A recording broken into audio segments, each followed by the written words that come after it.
Saya kenal, misal ya, saya kenal orang terkaya di dunia. Saya, misal, ini cuma misal. Saya kenal orang terkaya di dunia, dan orang terkaya di dunia kenal sama saya. Kenal. Kebetulan saya butuh uang 200 miliar, tapi saya kenal orang terkaya di dunia. Saya nyantai atau bingung? Santai ya? Walaupun nggak punya duit, santai kan? Oh, kenalan saya orang terkaya di dunia.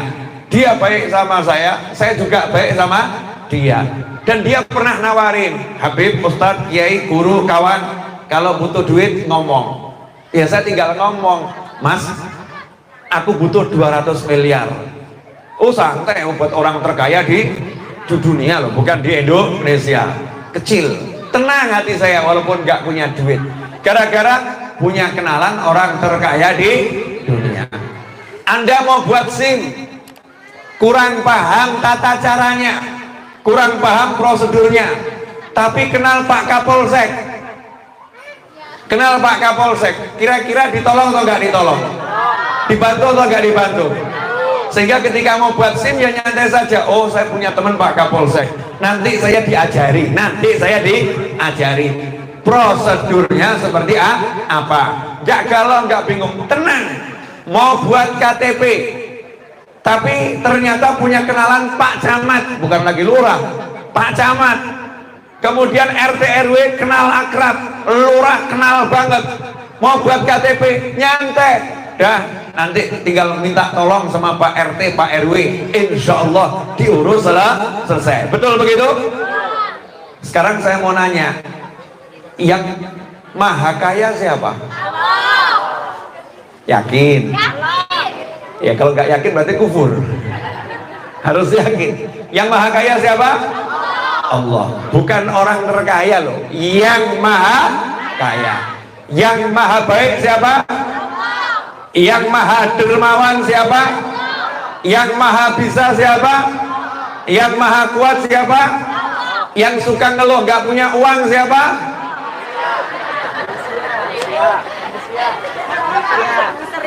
Iya, yang suka ngeluh hidup kok susah siapa? Berarti manusianya kenal nggak sama Allah? Enggak, tahu tapi belum kenal. Kalau kenal, tenang. Nggak punya duit, nggak punya, jawabannya nyantai. Lah memang manusia itu miskin kok. Yang kaya hanya Allah Subhanahu wa ta'ala. Tapi saya kenal Allah, makanya saya mau minta sama Allah. Saya mau minta sama Allah. Kenapa kamu minta sama Allah? Lah yang punya cuman Allah, yang bisa cuman Allah, yang dermawan hanya Allah. Dan Allahnya bukan lagi nawarin, tapi Allahnya perintahkan. Allahnya perintahkan, ud'uni astajib lakum. Minta sama aku jawab permintaan kalian. Hebatnya kita ini suruh tinggal ngucap, hati pengen, lidah ngucap, tapi sayangnya kita nggak ngucap, banyak mikir. Apa ya Isa ya? Mana mungkin sih? Oh apa ya, masa? Oh beda dengan iblis. Iblis itu jelas terkutuk, diusir dari rahmat. Tapi ketika iblis itu diusir dari rahmat, dikutuk, iblis masih berani minta. Iblis berani minta. Kenapa? Sejelek-jeleknya iblis kenal Allah. Iblis kenal Allah. Kenal apa? Allah maha kuasa, Allah maha bisa, Allah maha. Makanya iblis berani minta walaupun dilaknat. Berani minta walaupun dilaknat. Iblis minta, ya Allah, tolong jangan hancurkan saya sekarang, jangan binasakan saya sekarang, tolong diberi penundaan batas waktu, ya, alias diundur dulu, ya, eksekusinya diundur, tunggu kiamat datang, ya, semua orang dibawa ke neraka, udah sampai situ saja, saya sampai tibanya hari kiamat, tolong ya Allah. Iblis yang kurang ajar, iblis yang durhaka, iblis yang sombong, minta dikasih sama Allah Ta'ala. Kenapa dikasih? Karena iblis paham dan kenal Allah maha memberi. Sementara kita yang iman, sholat, puasa, zakat, yang haji ya haji, yang zikir ya zikir, taat, lah sama Allah kok kurang yakin. sama Allah kurang percaya. Iblis saja percaya, ini yang iman kok kurang percaya. Mau minta kebanyakan mikir. Contoh, suaminya bejat kelas berat, insya Allah nggak terjadi. Amin. Ya, insya Allah suaminya baik-baik semua. Amin. Ini suaminya bejat, mikir, tidak mungkin dia bisa berubah, tidak mungkin dia bisa jadi baik, tidak mungkin dia bisa jadi orang yang benar, tidak mungkin. Berarti Tuhannya dia atau Allah? Kalau dia ngomong tidak mungkin, tidak mungkin, tidak mungkin, tidak mungkin, tidak mungkin, tidak mungkin, Tuhannya dia atau Allah? Dia, bukan Allah. Na'udzubillah min dzalik. Orang yang ngomong tidak mungkin bisa, tidak mungkin bisa, tidak mungkin bisa, berarti orang itu sombong kepada Allah Subhanahu wa ta'ala. Seharusnya jawabannya begini, insya Allah suamiku akan berubah, insya Allah istriku bisa berubah, meskipun kenyataannya susah, tapi insya Allah bisa berubah, karena yang maha kuasa Allah. Langsung angkat tangan minta Allahumma ya Allah, Allahumma ya Allah, Allahumma ya Allah. Itu syarat hidup nikmat. Nomor satu harus kenal Allah Subhanahu wa ta'ala. Yang membuat hidup gak enak itu gak kenal Allah. Makanya walaupun lidahnya zikir, hati gak tenang. Lidahnya istighfar bolak-balik, hati gak tenang. Lidahnya sholawat ribuan kali, hati gak tenang. Kenapa? Akhirnya protes sama Habib, protes sama Kiai, protes sama Ustadz. Katanya kalau saya banyak zikir nanti hati saya tenang. Katanya kalau banyak sholawat saya tenang. Padahal ayatnya juga udah ngomong ala bizikrillahi tatmainnul qulub. Ketahuilah hanya dengan zikir kepada Allah hati menjadi tenang. Bukan minum obat, bukan A sampai Z, tapi zikrullah. Dengan berzikir kepada Allah hati jadi tenang. Dengan zikir sama Allah. Ingat loh ya, zikir kepada Allah. Zikir artinya ingat. Hati tenang kalau ingat Allah. Pertanyaan saya, kita itu kalau lagi banyak hutang ingatnya Allah atau ingat duit? Seharusnya ingat Allah, tapi ingatnya Allah atau duit? Duitku nggak cukup, kerjaanku nggak memadai, penghasilanku minim, pasar lagi sepi, betul ya? Hasilnya sumpek atau tenang? Sumpah. Bahkan ada yang zikrullah, zikirnya itu istighfar, astagfirullah, astagfirullah, berharap minta sama Allah biar hutangnya lunas, astagfirullah, astagfirullah, biar hutangnya lunas, tapi pikirannya duit gak cukup, astagfirullah, duit gak cukup, astagfirullah, pekerjaan tidak memadai, astagfirullah, pasar sepi, astagfirullah, aset gak punya, astagfirullah. Ini zikrullah atau zikir aset? Zikir aset. Zikrullah atau zikir penghasilan? Zikir penghasilan. Makanya semakin tenang atau semakin gelisah? Semakin gelisah. Kenapa? Lisan sudah benar, hati sama pikir belum betul. Itu belum berzikir namanya. Baru membaca kalimat zikir. Pahala dapat karena lisan mengucapkan yang baik. Manfaat dapat, tapi nggak besar. Tapi begitu hatinya ingat sama Allah, selesai. Ya, hatinya ingat sama Allah, selesai. Mas Agah kasih jalan. Jazakumullah khairan. Ikhwani rahimakumullah. Nah, ini ada orang yang baca sholawat, bagus atau nggak bagus? Sangat bagus. Sholawat sebanyak mungkin, bagusnya luar biasa. Tapi dia sholawat nggak paham. Sholawat itu artinya minta sama Allah, Allahumma sholli ala sayyidina Muhammadin wa ala alihi wa sahbihi wa sallim. Itu minta sama Allah, Allahumma, Allahumma, Allahumma, ya Allah, ya Allah, tolong kamu bersolawat, ya Allah, tolong kamu berikan salam, ya Allah. Lah ini baca solawat tapi nggak manggil Allah, ngelamun saja, Allahumma sholli ala sayyidina Muhammad, utang lunas, utang lunas, utang lunas. Ini solawat atau mikir utang? Mikir utang. Jadi nggak tenang. Beda kalau orang mau hutang lunas tapi bersolawat, dia nyantai, saya minta sama Allah berkat solawat hutang saya lunas. Jadi teriakannya Allahumma, Allahumma, ya Allah tolong, ya Allah tolong, ya Allah tolong, ya Allah tolong. Allahnya yang dia ingat. Nah itu kalau orang kenal Allah tenang. Karena dia ingat, oh yang bisa menyelesaikan masalah saya hanya Allah, oh yang bisa bantu saya hanya Allah, oh yang bisa kasih saya hanya Allah, oh semua ini miliknya Allah, yang bisa bolak-balikan hati Allah. Sekarang suami saya, istri saya begini, yang bisa rubah hatinya hanya Allah, yang kuasa hanya Allah, yang tadinya kafir berubah jadi muslim juga banyak, yang tadinya bejat jadi ahli taat juga banyak. Lah ini suamiku nggak sebejat-bejat itu, istriku nggak sebejat-bejat itu, insya Allah dirubah menjadi baik oleh Allah Subhanahu wa Ta'ala. Itu namanya orang kenal Allah Subhanahu wa Ta'ala. Tapi janji Allah, barang siapa a'rada an dzikri, berpaling dari ingat sama aku, yang diingat cuma duit, yang diingat pangkat, yang diingat jabatan, yang diingat kolega, yang diingat temen, yang diingat itu macam-macam, bukan Allah an dzikri, bukan ingat sama Allah, tapi macam-macam selain Allah yang diingat, maka janji Allah, aku akan jadikan kehidupannya serba sempit, serba gak enak, hatinya jadi sempit. Kalau udah hati sempit, rumah luas jadi sempit, mobil enak jadi gak enak, istri cantik jadi gak menyenangkan, suami tampan jadi menyebalkan. Itu kalau udah hatinya sempit. Tapi kalau hatinya lapang, suami jelek ya tetap jelek. Iya, suami jelek ya tetap jelek, tapi lihatnya cinta sayang. Jadi di matanya dia itu berubah jadi menyenangkan. Orang lain melihatnya, sakno ya, kesian ya, istrinya cantik, suaminya kok jelek begitu, kok mau gitu kan ya. Ternyata istrinya merasakan nikmat dalam hati yang luar biasa. Kalau lihat suaminya, wadem, lihat Habib Novel yang ganteng biasa-biasa saja. Kenapa? Milik orang lain. Ini milikku, suamiku. Adem hatinya. Kenapa begitu?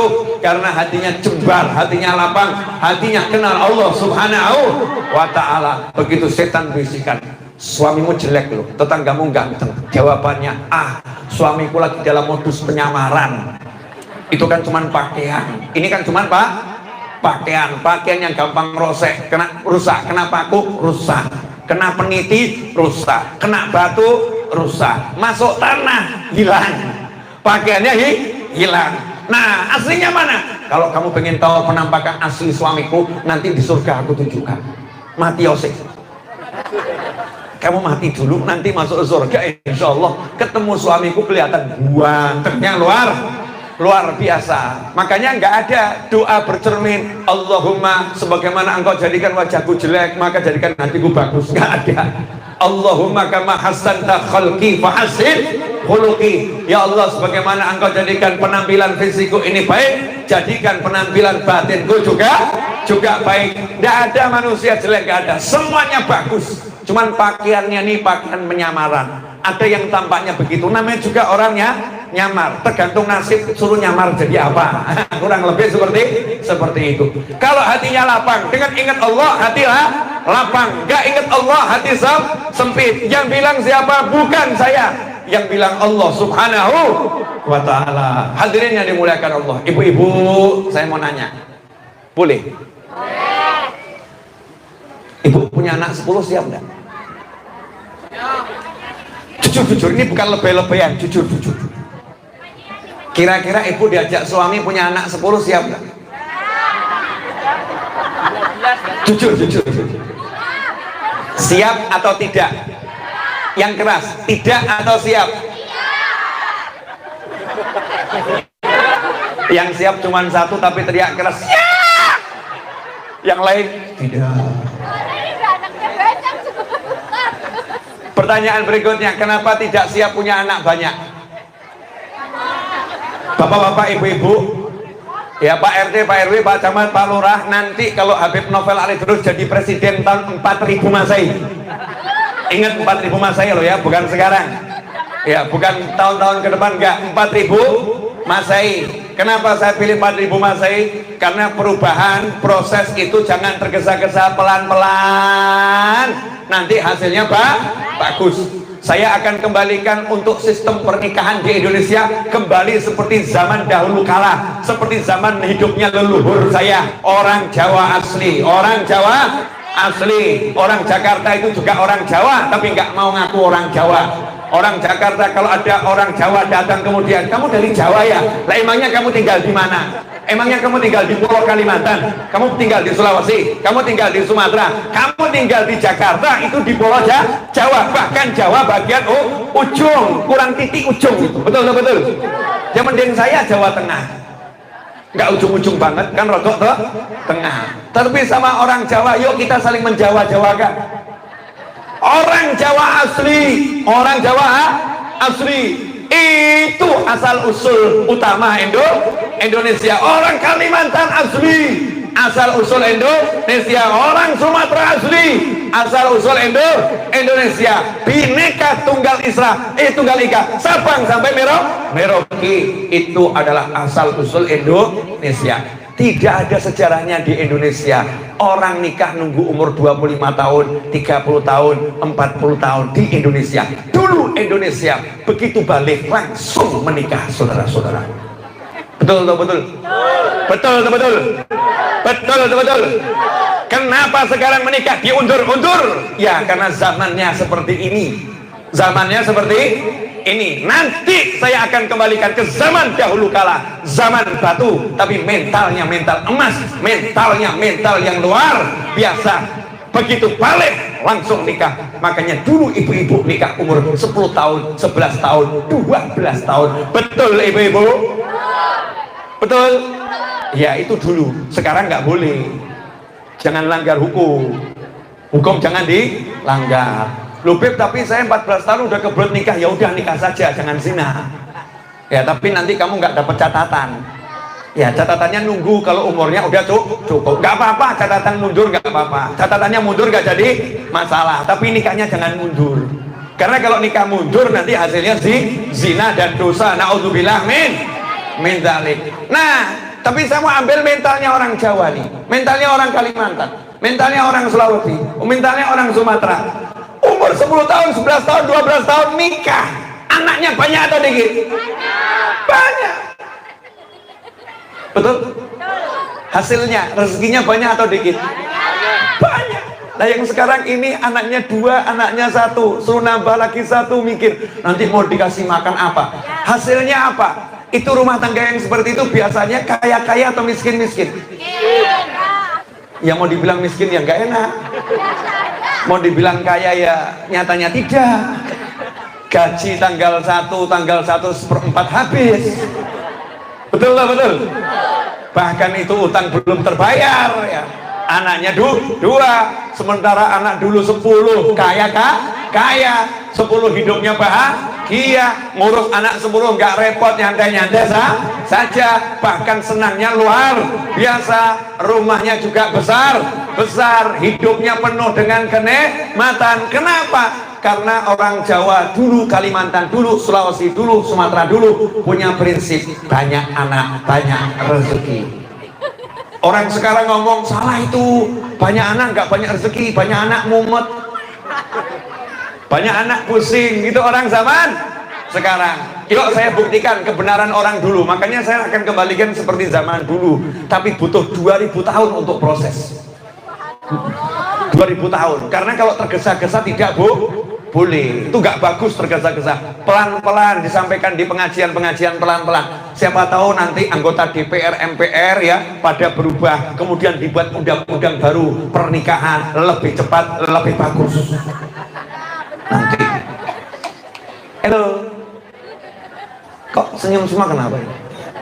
Ibu pilih mana Bu? Nikah cepat atau nikah telat?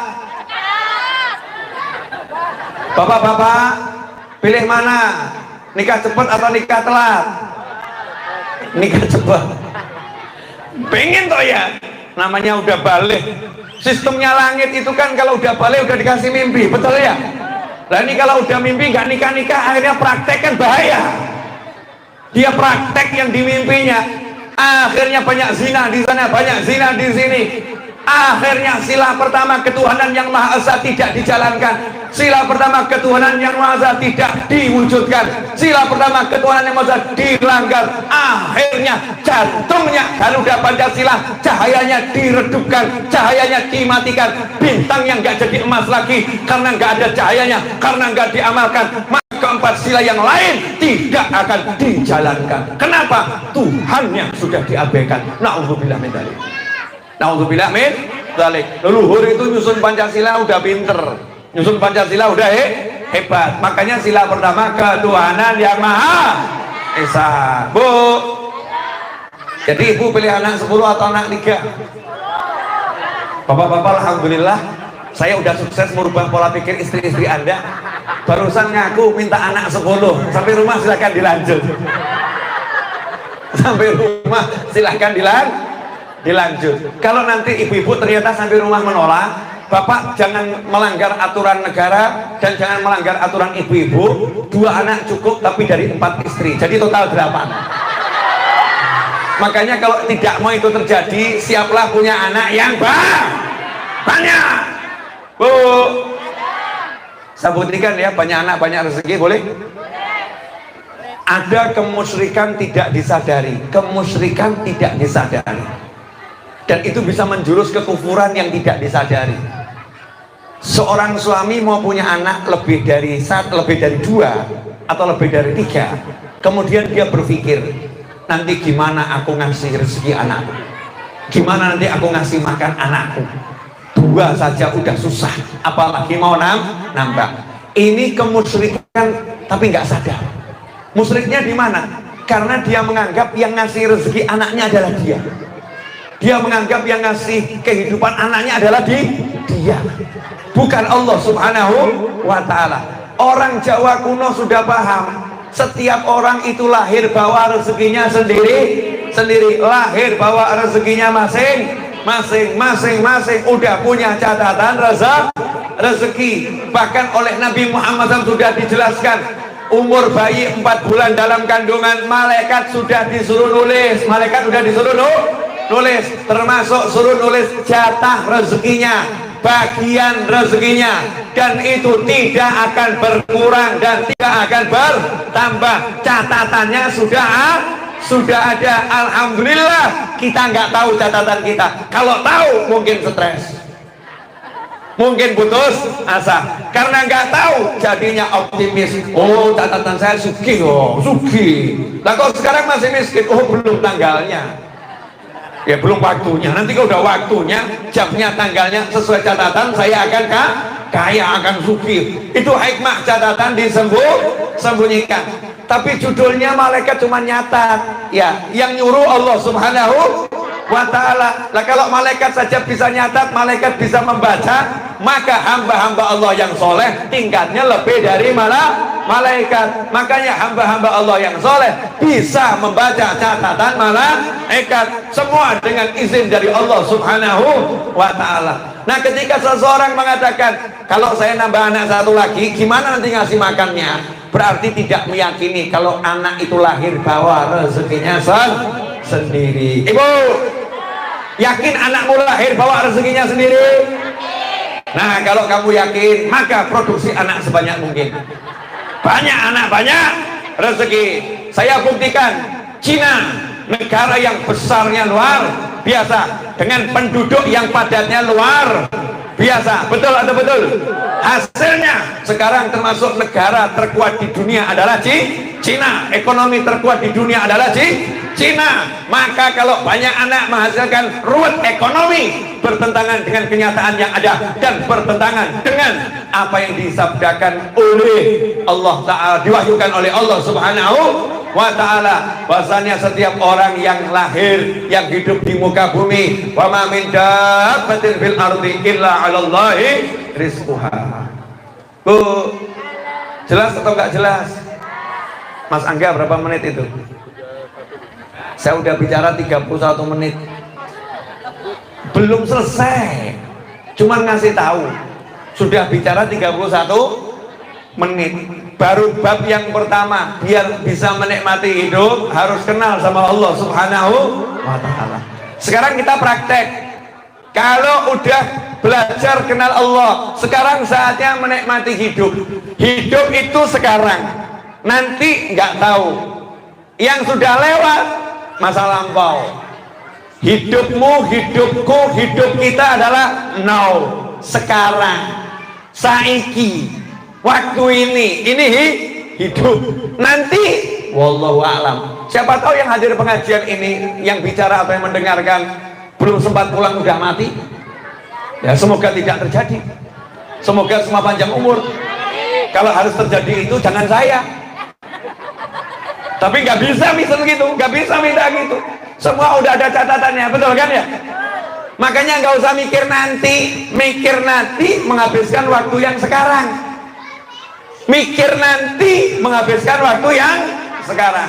Contoh-contoh film, ada film itu misalnya bangunannya mau roboh, 1 menit lagi bangunan akan roboh, 1 menit lagi bangunan akan roboh. Semua harap keluar dari gedung segera. 59, 58, 57. Berarti waktu kita tinggal berapa? Hitungannya detik, betul? Lah kalau kita di dalam sibuk ngomong begini, nanti kita mau keluar kemana ya? Kita nanti itu terus dari sini mau pergi kemana? Kita nanti mau lari kemana? Waktunya habis atau nggak habis? Habis. Manfaat tidak? Nggak manfaat. Nanti kemana itu nggak usah kamu pikir. Yang penting sekarang keluar dulu. Sekarang jalan dulu keluar. Kalau kamu nggak keluar, kambruan, kerobohan bangunan. Betul? Oke, udah paham semuanya. Sekarang saya kasih contoh nyata. Bu, besok pagi jam 10 Anda akan ditagih hutang 200 juta.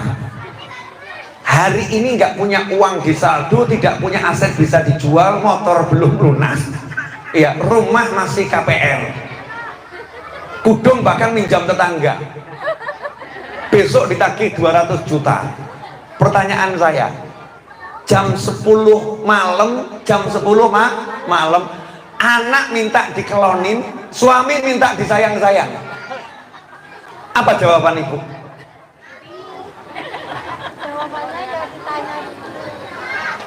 Jawaban kebanyakan manusia mengatakan, besok jam 10 ditagih 200 juta, ini gak punya duit. Sana ibu pusing.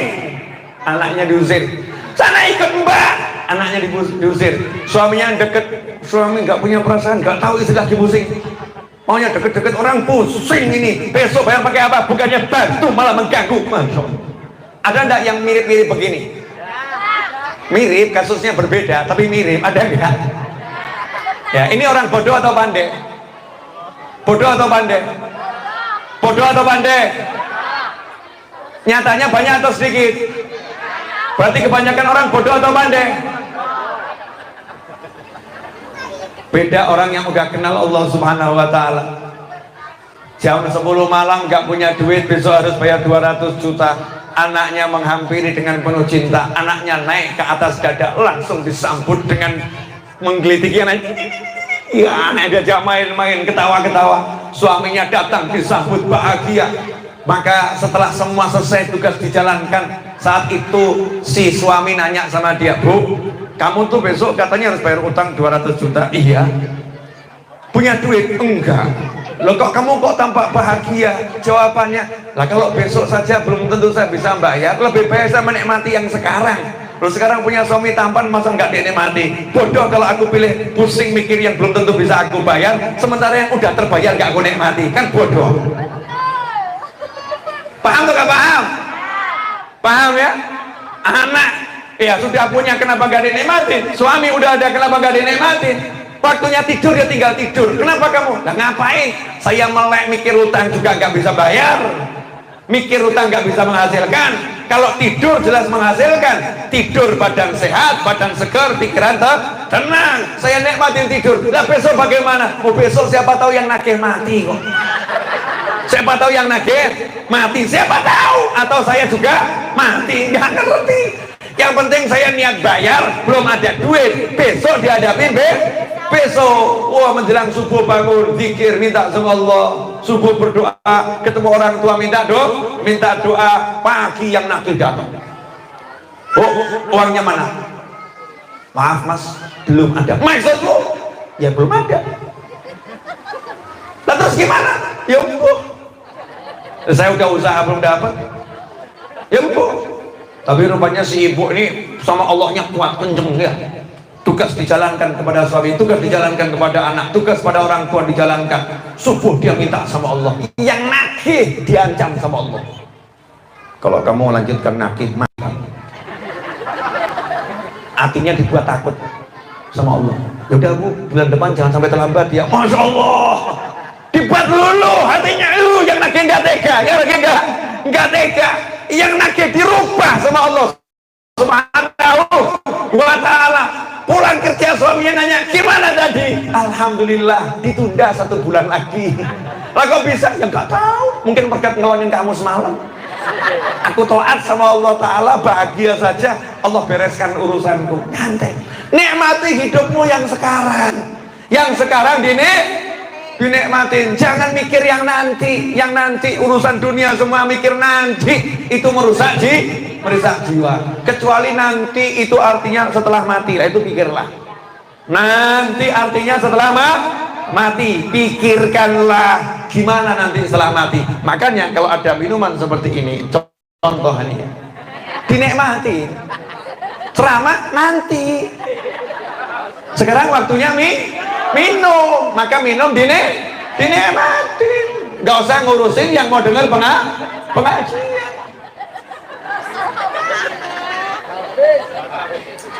Alhamdulillah. Alhamdulillah. Enak.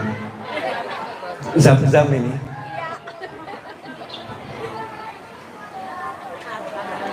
Alhamdulillah. Loh ini urip enak kayak gini kok ya. Hidup tuh enak. Haus minum, lapar makan, ngantuk tidur, capek istirahat, pengen nangis, pengen guyu, gitu aja kok repot.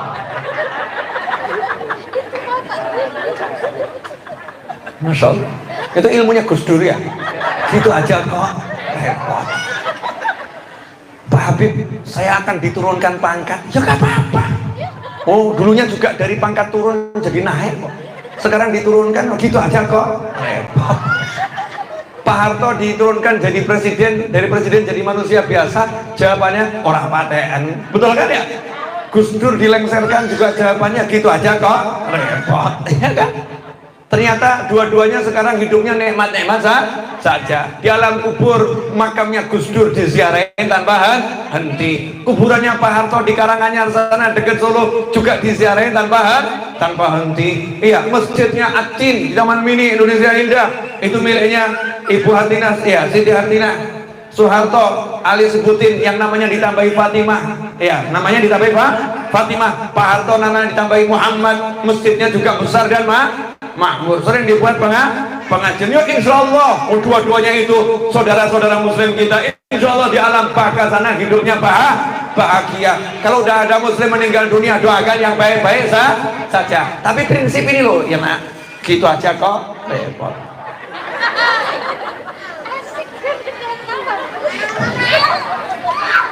Ini tadi disuguhkan saya di sana, saya minum sedikit, saya tinggal.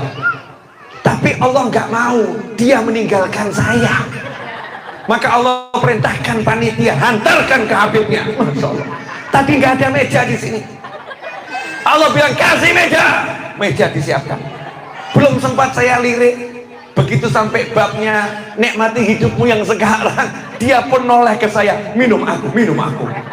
Maka aku sentuh dan ku minum dengan penuh cinta. Alhamdulillah. Tuh lihat tuh, begitu minum begini, angin moroh. Anginnya moroh. Rasanya enak, wadung, anyep, enak pokoknya. Enak tuh susah digambarkan. Enak tuh rasa di hati, betul kan ya? Alhamdulillah. Mas Angga monggo. Mas Angga ini batin. Jangan itu memang jatahnya dia, rezekinya. Boleh lanjut? Jadi nikmati hidup kita yang sekarang, yang nanti nggak usah dipikir. Contoh Nabi Muhammad Shallallahu Alaihi Wasallam. Mau kita mau lihat Nabi Muhammad SAW itu lagi sholat, cucunya naik ke atas leher, naik di situ, lagi sujud, cucu naik. Coba kalau ibu lagi sujud, anak naik, kira-kira nyantai atau lempar? Selesai sholat ngomong sama mbaknya, tahu nggak lagi sholat? Suruh jaga anak, kok dibiarkan anak dilepaskan, ganggu akhirnya. Sholat saya mau khusyuk jadi nggak khusyuk nih. Mbaknya dimarahin, anaknya dikasih tahu, lain kali jangan begitu, mama lagi sholat, jangan naik ke punggung mama. Lihat Nabi Muhammad SAW, imam, Rasul ngajarin kalau jadi imam jangan beratkan makmum. Kalau jadi imam jangan memberatkan makmum, karena ada makmum itu orang tua, ada mungkin yang lagi punya kepentingan sehingga nggak bisa ikut sholat lama, dia mau segera kembali melanjutkan kepentingannya. Ada yang mungkin punya penyakit tertentu, mungkin ada yang kena sakit gula, semoga kita sehat semuanya, selamat dari penyakit apapun. Kalau ada yang sakit semoga sembuh, amin. Ada yang punya sakit gula sehingga nggak tahan nahan pipis lama-lama, ya. Ada yang mungkin lambungnya nggak beres, nahan wudhu nggak bisa lama-lama. Itu ajaran Nabi Muhammad SAW. Kalau kamu sholat perhatikan makmummu. Tapi hari itu Nabi sholat jadi imam, cucunya naik ke punggung, Nabi SAW tidak menyingkirkan cucunya. Itu jamaah kalau mau bubar suruh bubar, ya. Kalau yang nggak kuat suruh nggak kuat. Rasulullah tetap dalam sujudnya. Aneh ini, aneh.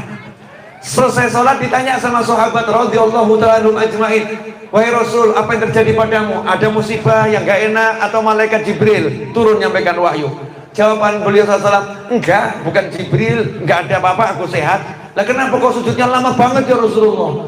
Dijawab, cucu saya naik ke punggung saya, gak sampai hati saya nyingkirkannya. Rasul pun dalam sholat dinaikin oleh cucunya nggak diusir, saatnya menikmatin sujud dinaikin cucu, dinikmati. Masya Allah. Pergi Nabi Muhammad SAW di pinggir jalan, lihat cucunya lagi lari-lari, padahal ada kepentingan. Beliau bicara pada sahabat, silakan kalian jalan duluan, nanti aku nyusul. Apa yang dilakukan Nabi Muhammad SAW? Beliau menghampiri cucunya, kemudian ngajak cucunya lomba lari. Rasul dan cucu-cucunya lari-lari di pinggir jalan, tubruk-tubrukan, ya. Setelah selesai, Rasul meluk keduanya dan mengatakan sallallahu alaihi wasallam, sungguh aku mencintai kalian berdua. Semoga Allah mencintai orang yang mencintai kalian berdua. Masya Allah. Lari-lari. Nah, coba kalau kita lagi ada kepentingan anak terus lari, mama lagi ada perlu, nanti obat terlambat, udah cari aku sana, diusir anaknya. Ada enggak yang begitu? Ibu-ibu mau arisan, suami ngomong tolong pijitin aku, kira-kira pijitin atau arisan? Arisan. Jadi lebih baik ketemu dengan ibu-ibu yang nggak jelas daripada suami yang jelas. Betul? Kan salah ini, salah menikmati, menikmati. Ngomong sama suaminya, sayang ya, kesempatan pijit kamu ini jarang ku dapatkan, karena biasanya ya kamu tidak ada di rumah, sekarang kamu lagi ada di rumah. Udah, mintanya pijitin bu, tapi praktek pijit cuma sebentar saja, selebihnya apa? Hajar suamimu. Hajar maksudnya gelitikin, ya, gitu kan ya. Udah terserah, pokoknya bersendagurau sama pasangannya. Suami seperti itu di tempat arisan pada WhatsApp semuanya. Mana kok belum datang, terlambat jawabannya. Doakan aku bisa datang, karena aku lagi menikmati sesuatu yang nikmat. Wah, Masya Allah. Nikmati hidupmu yang sekarang. Contoh tadi, kalau saya minum, gelasnya di sana, balikin gelasnya dong. Masa enggak? Canda. Ini gelas nih. Kalau saya tadi minum sambil mikir pengajian, gak nikmat. Waktunya minum ya minum, selesai baru ngaji. Orang sekarang makan sambil WhatsAppan. Enaknya di mana itu? Makan ya makan, WhatsApp ya WhatsApp. Makan dinikmati, sesendok, 2 sendok, 10, 20, sesuap, 2 dua suapi, nikmati makannya, dinikmatin. Nikmati hidupmu yang sekarang, yang nanti nggak usah kamu pikir. Nanti urusannya nanti. Saya ini suka nyupir sendiri. Di depan saya ada truk besar, dan truk itu punya nasihat-nasihat unik dalam perjalanan jalan tol ataupun jalan di luar tol. Kalau ketemu truk itu nasihatnya unik. Lah ini truk itu tulisannya gedenya luar biasa. Jawab kalimatnya begini: dipikir keri, dipikir duri. Saya ketawa, masya Allah, supirnya keren. Dipikir nanti saja, dipikir belakangan. Hidup gak usah kebanyakan dipikir. Mas, saya mau nanya, kalau kamu sudah menikah, mau pulang, pesan WhatsApp dari istri, ya dari istri berbunyi seperti ini. Semoga semuanya nggak dapat pesan WhatsApp yang seperti ini. Aku tak sudi melihat wajahmu lagi. Saya mau nanya Mas, galau atau nggak galau?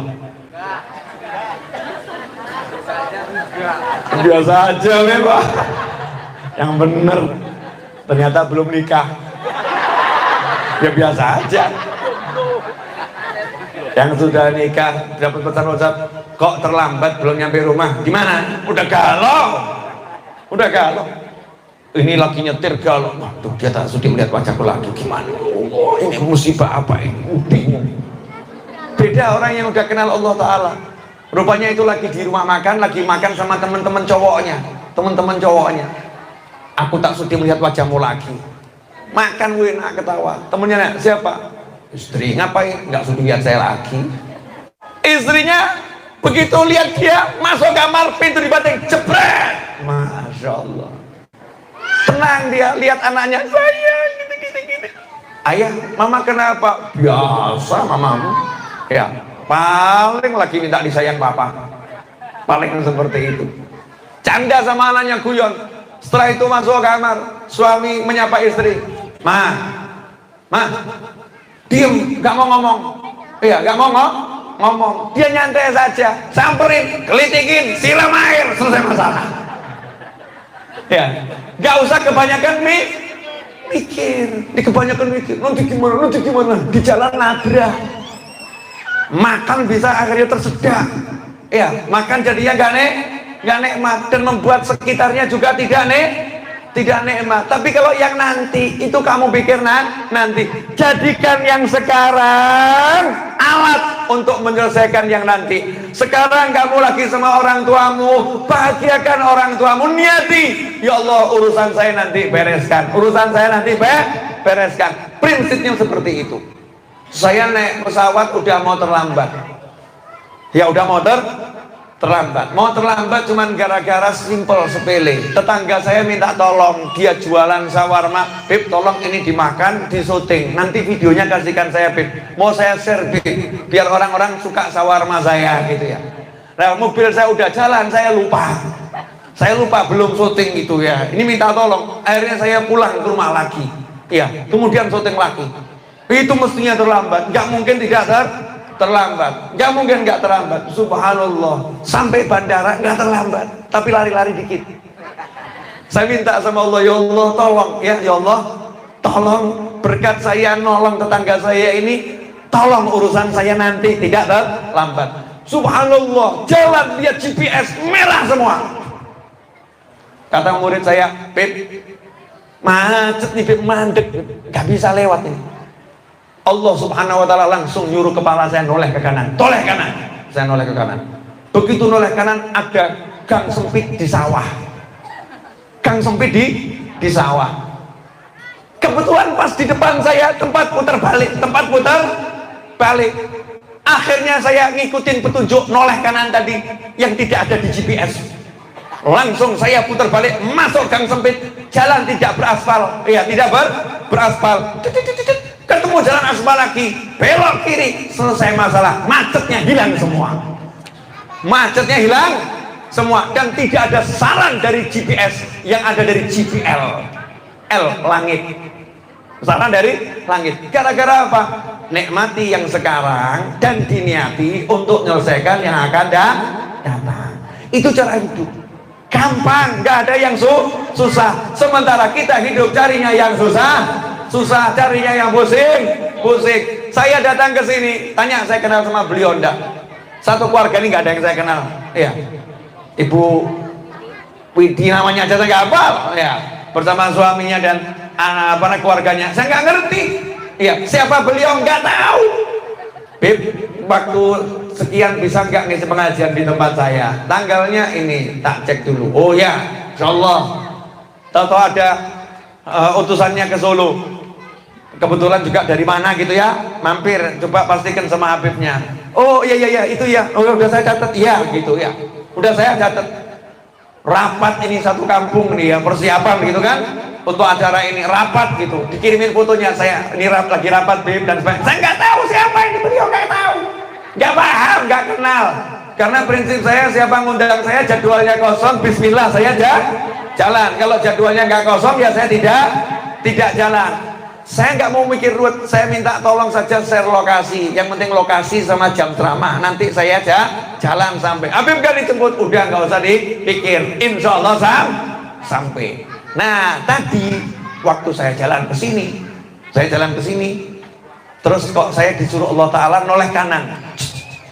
Begitu saya noleh kanan, ada warung soto Betawi, sop kaki kambing dan cuci mobil. Luas. Akhirnya saya mampir, parkir di situ. Ngapain? Perut lapar, mau sarapan. Ngapain ngurus pengajian? Yang nanti dipikir nanti. Sekarang lah lapar. Ya, soto Betawi, sop kaki kambing tampak di depan mata petunjuk langit jelas. Makanlah. Mampir saya. Makan. Lah kalau kalian nggak begitu kan, pengajian, soto pengajian. Akhirnya waktu pengajian lapar, ngantuk, tidur. Nggak ngaji juga. Bahkan ngaji sambil mikir makan. Akhirnya ngaji tidak makan juga tidak makan saya, makan nikmat. Selesai makan nikmat, mau deket dari sini lokasinya, jalan. Ya jalan ke sini sampai depan sana, nyampe ke sini pas ya, waktunya juga pas, duduk sebentar, qiraatul Quran, naik ke mimbar, kemudian ceramah. Lihat, saya bawa kamera sendiri, saya ngatur sendiri, betul kan ya? Saya nggak pusing, pokoknya kalau bisa ya disiarkan, nggak bisa ya nggak usah disiarkan, gitu aja kok repot. Dan saya nggak mikir ceramah saya itu nanti bisa enggak ya 1 jam ya, jam berat atau ringan ya, terasa atau tidak. Sekarang udah 48 menit. Hah? Lebih bahkan dulu 55 menit tuh, sudah 55 menit. 25 menit lagi selesai. Tuntas. Saya bahagia, Pak TNI bahagia, Pak polisi di pojok sana juga bahagia. Kenapa? Tugas selesai. Ya, bisa melanjutkan berminggu ria Pak. Ya. Ini hari Ahad Pak, pokoknya kita wajib senangkan keluarga, betul ya Pak ya? Kalau keluarga nggak mau senang, kita senang sendiri. Lo hidup kan begitu. Istri diajak keluar sama suaminya, ayo Dik jalan-jalan, nggak mau. Ayo Dik jalan-jalan, nggak mau. Ya sudah silakan, aku mau jalan-jalan sendiri, gitu aja kok repot. Kalau istrimu tidak mau diajak jalan-jalan, cari istri satu lagi yang mau diajak jalan-jalan. Yes. Itu salahnya istri sendiri, diajak kok tidak mau, gitu aja kok repot. Setuju bapak-bapak? Loh, saya nanya, emangnya ibu nggak mau diajak jalan-jalan? Mau kan ibu ya? Lah kalau istri diajak jalan-jalan, suaminya tidak mau, tidak pernah mau, kan ya layak kalau suaminya cari istri satu lagi, betul kan ya? Ya itu yang salah istrinya atau suaminya? Istrinya. Suami pokoknya nggak salah Pak. Tapi perlu diingat kisah yang satu ini. Sabar Bu, mau pulang harus melek semua. Ini bumbu pengajian saya biar pada melek. Di Jawa Timur ada satu orang itu kelihatan suntuk. Terus disamperin sama temannya, kamu kok suntuk kenapa? Wajahmu seperti orang yang lagi disiksa. Dia jawab, saya baru saja keluar meninggalkan neraka. Duh kenapa? Rumahku seperti neraka. Kok bisa begitu? Istri saya 2 lakpol. dan tidak menyenangkan, wajahnya itu Masya Allah ngeri. Akhirnya temennya ngasih tahu, kalau begitu cari istri satu lagi. Wah, nanti saya akan semakin susah. Saya bantu biar tidak ketahuan. Saya atur sedemikian rupa, aman, gak akan ketahuan, kamu akan bahagia, pilih yang kamu suka. Siap. Akhirnya menikah lagi. Minggu berikutnya ketemu temannya tadi, gimana? Tampak sumringah, bahagia, indah wajahnya. Kamu dari mana? Dari neraka menuju surga. Dari neraka menuju surga. Pemirsa ingat ya, ikuti ceramah ini sampai selesai. Ini kalau nggak sampai selesai ceritanya beda soalnya. Sampai selesai. 2 bulan berikutnya, butuh proses. 2 bulan berikutnya, wajahnya jauh lebih stres dari yang dulu pertama kali, lebih mengerikan. Ditanya sama temannya, kenapa wajahmu kok seperti ini, lebih jelek dari dulu? Dijawab, aku dari neraka menuju neraka yang lebih ngeri. Ternyata istri barunya di awal saja tampaknya menyenangkan, setelah 2 bulan wujud aslinya tampak saudara-saudara, dan ternyata lebih kejam dari istri yang pertama. Akhirnya hidupnya dari neraka yang satu menuju ke neraka yang lain. Perhatian baik kaum pria, jangan sembarangan pengen nikah lagi, bisa jadi kamu masuk neraka yang lebih mengerikan. Betul ibu? Dulu Pak, perempuan Pak, tadi saya dicaci maki, sekarang saya dieluk-elukan. Iya, paham ibu? Paham ya? Jadi saya adil atau gak adil? Adil kan ya, menempatkan pada tempatnya. Hati. Ikhwani rahimakumullah. Cara menikmati hidup, nomor 1 kenal Allah, nomor 2 yang sekarang dinikmati, yang ketiga terakhir. Setelah menikmati yang ada ini, maka akan muncul satu kata, syukur. Syukur. Sekarang tolong dicek, mana hidupmu yang tidak nikmat, cek. Contoh ya, contoh. Sekujur tubuh saya ini, dari mulai kaki sampai kopiah saya ini, dari kaki sampai kopiah. Sarung bagus nggak? Bagus. Hadiah, alhamdulillah. Selendang bagus nggak? Bagus. Alhamdulillah, hadiah juga ini ya. Baju bagus nggak? Alhamdulillah, ini juga hadiah. Oke, bagus semua, bagus semua. Misal, kemudian kok ada satu kopi cangkir kecil saya minum, tumpah di baju saya.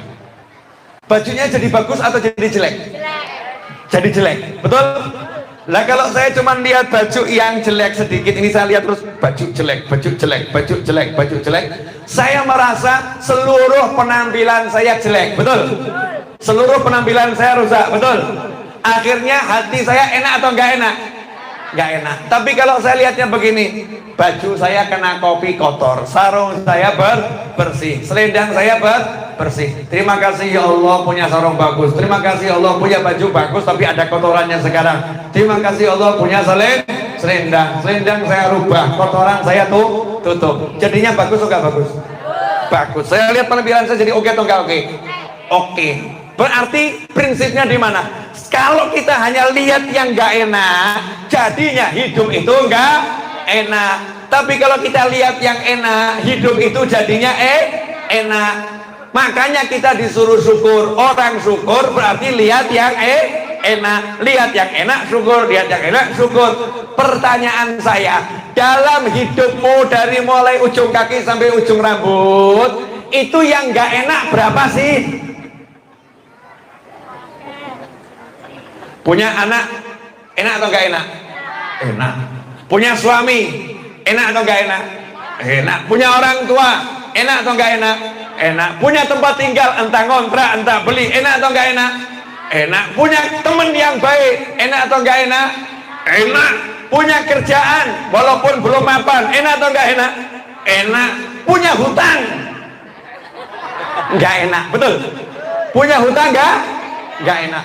Lah kalau gara-gara punya hutang, akhirnya istri, suami jadi nggak enak, orang tua jadi nggak enak, rumah jadi nggak enak, teman jadi nggak enak, makan jadi nggak enak. Bodoh atau pandai? Bodoh. Nah, Jangan biarkan hutang membuat hidup jadi nggak enak. Makanya hutangnya nggak usah dipikir. Pikir anak, pikir suami, pikir orang tua, pikir istri, pikir rumah, pikir yang enak-enak. Maka nanti hutang itu akan selesai dengan sendirinya. Janji Allah, la in syakartum la azidannakum wa la in kafartum inna adzabi lasyadid. Kalau kalian syukur pasti aku tambah, kalau kalian kufur ingat aku punya siksa yang pedih. Nikmatnya lengkap tapi tadi punya hutang. Disyukuri nikmatnya punya pasangan hidup, disyukuri nikmatnya punya anak, disyukuri nikmatnya punya orang tua. Maka hutang yang tadi kurang nikmat dibuat jadi nikmat, ditambah nikmatnya sama Allah, hutangnya dilunaskan oleh Allah Subhanahu wa ta'ala.